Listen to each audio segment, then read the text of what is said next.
Good morning and welcome to our time of devotion. I wanted to focus on Galatians chapter 5, verse 22, and maybe some of you are aware of this. This is the passage that talks about the fruits of the Spirit. The fruits of the Spirit are love, joy, peace, patience, kindness, goodness, faithfulness, gentleness, and self-control.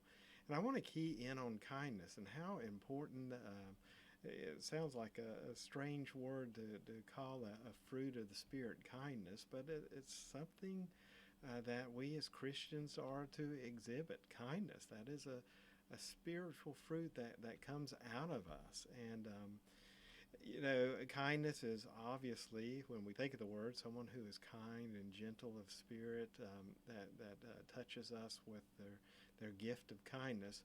But kindness can also be a rebuke. In Psalms 141, the psalmist says, "Let a righteous man strike me. It is kindness." And that seems kind of strange to hear that word right there, that let a righteous man strike me. And I think what the author was trying to get at there, that sometimes the criticism, the rebuke of a kind person, or maybe we should say the opposition of a kind person, is not something to put up your dukes about. It's that these people are responding to you in opposition in a way that is gently calling you to the fullness of God. And a great story that I ran across about that was from a Christian, a committed Christian now, Rosario Butterfield, and this lady was struggling with identity issues and was very much in opposition to especially evangelical Christians.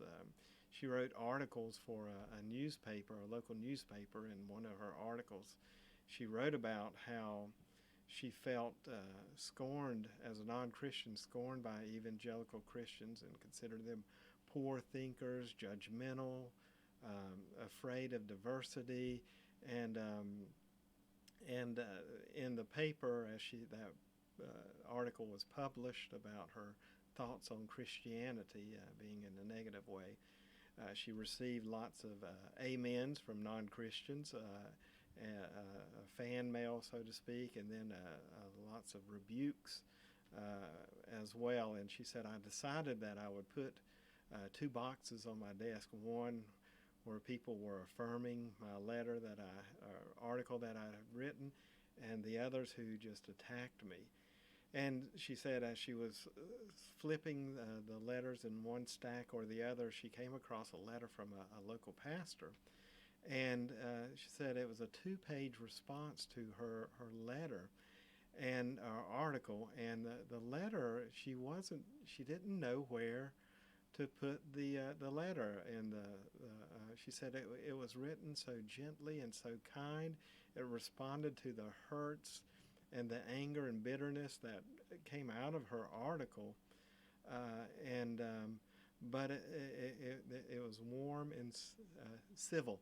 So it was the way she said, talked about this letter, and yet it was in opposition to what she was proclaiming.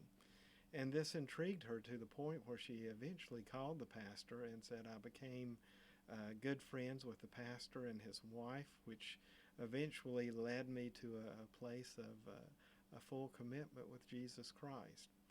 And I give you her story, Rosario's story, to tell you about the power of kindness. Then this is what Paul is talking about. This is a fruit of the Spirit that maybe if we were like this pastor and needed to criticize a letter or criticize a person, that our opposition would be in such a warm and civil way that it would not cut off conversation, but instead would invite people to talk, invite people to seek different points of view, and eventually, I hope, to invite people to a relationship with Jesus Christ. Well, think about that today as you ponder Galatians chapter 5, and again, verse 22 in particular.